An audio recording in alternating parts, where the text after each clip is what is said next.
Hi everyone, welcome to my channel மலரின் பயணம்.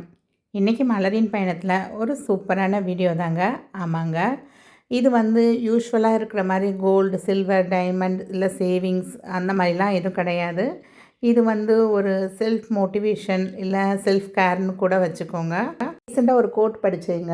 அதாவது, பிறர் கேலி செய்கிறார்கள் என்று பின்தங்கி விடாதே, முன்னேறி சென்று திரும்பிப்பார். அவர்கள் அதே இடத்தில் வேறொருவரை கேலி செய்து கொண்டிருப்பார்கள். இது 100க்கு 100 உண்மைதாங்க. என்றைக்குமே நீங்கள் உங்கள் முயற்சியை கைவிடாதீங்க. ரொம்ப சந்தோஷமாக இருங்க. ஒரு பாசிட்டிவ் வைப்போட இன்றைக்கி இந்த வீடியோக்குள்ளே போகலாங்க. இது ஒன்றும் பெரிய இதெல்லாம் இல்லைங்க. நான் ஹேர் ஆயில் வருஷத்துக்கு ஒரு தடவை ப்ரிப்பேர் பண்ணி வச்சுக்கிடுவேன். ஸோ அந்த ஹேர் ஆயில் ப்ரிப்பரேஷனை உங்களோட ஷேர் பண்ணிக்கலாமே அப்படின்னு தோணுச்சு. நீங்கள் நினைக்க வேண்டாங்க, எனக்கு நிறையா ஒயிட் ஹேர்ஸ் இருக்கும். என்னோடய 25th, என்னோடய 25 வயசுலேருந்தே எனக்கு நிறையா ஒயிட் ஹேர்ஸ் இருக்குது. ஸோ நான் இப்போ இந்த கொரோனா சமயத்தில் தான் வேலையெல்லாம் விட்டுட்டு வீட்டில் இருந்தனால, அதுக்கப்புறம் தான் என்னையவே செல்ஃப் கேர் அப்படிங்கிற மாதிரி நானே நிறையா விஷயங்கள் மாற்றிக்கிட்டேன். ஸோ அதில் ஒன்று இந்த ஹேர் ஆயில் ஒரு 4 to 5 இயர்ஸாக நான் ப்ரிப்பேர் பண்ணி யூஸ் பண்ணிக்கிட்டு வரேன். ஸோ அதை உங்களோட ஷேர் பண்ணிக்கிட்டால் யாராவது ஒரு ஆள் 2 ஆளுக்காவது யூஸ்ஃபுல்லாக இருக்குமே அப்படிங்கிறதுல தாங்க நான் ஷேர் பண்ணிக்கிறேன். ஸோ நான் எப்போயுமே ஒரு சின்ன பீஸ் கத்தாழை எடுத்து கட் பண்ணி ஒரு ½ a டே வைக்கிறப்பே அந்த எல்லோ கலரில் பார்த்தீங்களா பிசுறு மாதிரி, அதெல்லாம் போயிருங்க. போனதுக்கப்புறம் இந்த வெந்தயத்தை இந்த ஜெல்லில் இந்த மாதிரி போட்டு நீங்கள் இதை ஒரு ஓரமாக எடுத்து வச்சுருங்க. கொஞ்சம் சன்லைட் படுற மாதிரி கூட வச்சுருங்க. வித்தின் ஒரு 1 டே மறுநாளே எடுத்து பார்த்தீங்க அப்படின்னா இந்த மாதிரி ட்ரை ஆயிருங்க. அந்த ஜெல் எல்லாமே இந்த வெந்தயம் அப்சர்வ் பண்ணிக்கும். இதுவே இன்னும் கொஞ்சம் பெரிய கத்தாழையில் நீங்கள் வச்சுருந்தீங்க அப்படின்னா முளை கூட கட்டுங்க. உங்களுக்கு அந்த ஈரப்பதத்திலே முளை கட்டிடும் உங்களுக்கு. கத்தாழையோட சைட்ஸில் அந்த ஷார்ப்பாக இருக்கும் பார்த்திங்களா, அதையும் நீங்கள் கத்தி வச்சு சீவி எடுத்துருங்க. உள்ள அந்த ஜெல்லு மட்டும்தான் நமக்கு தேவை மோஸ்ட்லி.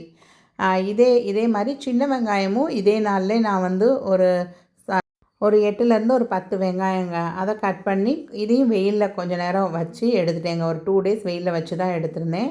அப்புறம் இந்த இதில் பாட்டிலில் இது பக்கத்தில் உள்ள நாட்டு மருந்து கடையில், ஹெர்பல் ப்ராடக்ட்ஸ் விற்கிற கடையிலேருந்து தாங்க வாங்கியிருந்தேன். ஏன்னா இதில் உள்ள ஒவ்வொரு பொருளும் தனித்தனியாக விற்கிறாங்க. ஆவரம்பூ தனியாக அது மாதிரிலாம் விற்கிறாங்க. பட் எனக்கு இந்த பாட்டில் 60 ருபீஸ் இருந்தது. ஸோ இதில் உள்ளது எனக்கு என்ன காய்ச்சலுக்கு போதும் அப்படின்னு சொல்லி இந்த கண்டென்ட் அதில் வேம்பாலப்பட்ட அது இதுன்னு இருக்கும். இது ஒரு 5 to 6 பீசஸ் நெல்லிக்காய் கட் பண்ணி ட்ரை பண்ணி வச்சுருந்ததுங்க. அதுக்கு முன்னாடி காமிச்சது மருதாணி இலை, அந்த காயோடு இருக்கும் பார்த்திங்களா, அந்த மாதிரி உள்ளது. ஸோ இது தாங்க என்னோடய மெயின் இன்க்ரீடியன்ட்ஸ். இது போக கொஞ்சம் கருவேப்பிலை சேர்த்துக்கிட்டேன் நான். ரோஜா இலை, செம்பருத்தி இலை, உங்களுக்கு என்னெல்லாம் கிடைக்குதோ, எதெல்லாம் ஹேர் க்ரோத்துக்குன்னு இருக்கோ அதெல்லாமே எடுத்துக்கலாங்க. ஸோ இந்த பாட்டிலே பார்த்திங்கன்னா அந்த ரோஸ்மரி இலை, அந்த வேர், அதுக்கப்புறம் வெட்டி வேர், அப்புறம் இதிலே மோர் தேன் ஒரு 20 ப்ராடக்ட்ஸ் இருக்குதுன்னு சொல்லியிருந்தாங்க.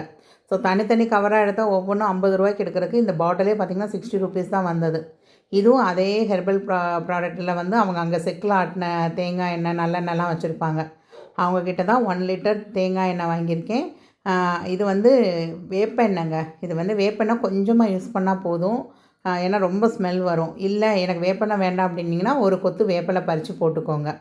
அதே மாதிரி நல்லெண்ணெய், அதுக்கு முன்னாடி காமிச்சது விளக்கெண்ணெய்ங்க. ஸோ இது ஒரு 800 ml தேங்காய் எண்ணெய் இதில் ஊற்றிக்கிட்டேங்க. அதுக்கப்புறம் பார்த்திங்க அப்படின்னா ஒரு 200 ml நல்லெண்ணெய் சேர்த்துக்கிட்டேன்.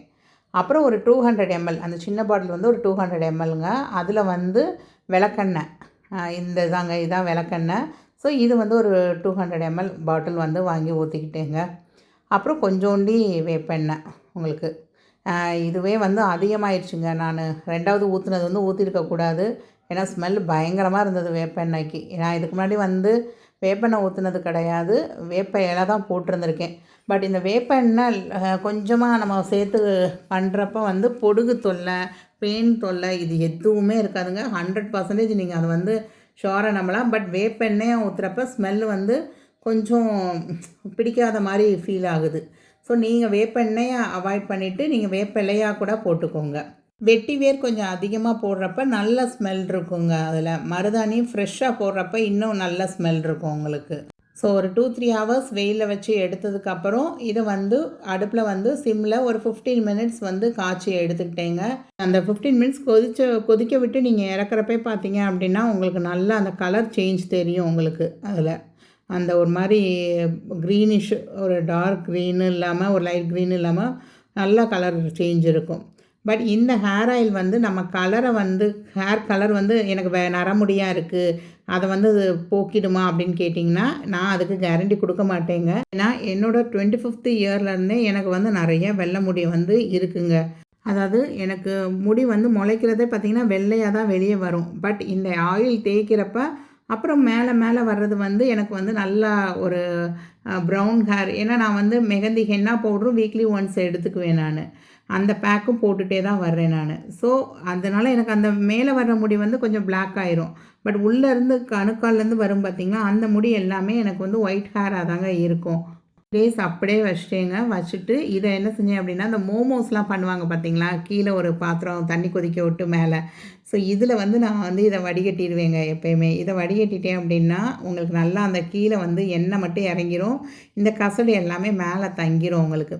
ஸோ இந்த கசடு வந்து ஒரு ஹேர் பேக் மாதிரி நம்ம தலைக்கு வந்து லைட்டாக தேய்ச்சிக்கலாம் நீங்கள். தேய்ச்சிட்டு அப்புறம் நல்லா நைட்டு மட்டும் ஊற விட்டு மறுநாள் காலையில் நீங்கள் குளிச்சுக்கலாம். ஒரு 1 மந்த்துக்கு இந்த ஹேர் பேக்கை வச்சு யூஸ் பண்ணுவேன் நான். இதை வந்து ஜஸ்ட்டு அந்த ஃபனலில் ஊற்றி அப்படியே தான் எடுத்து வச்சுக்கிறேங்க. கிட்டத்தட்ட உங்களுக்கு வந்து ஒரு 1 லிட்டர் 1 1/4 லிட்டர் நம்ம எண்ணெய் ஊற்றிருக்கோம், எல்லா எண்ணெயும் கலந்து.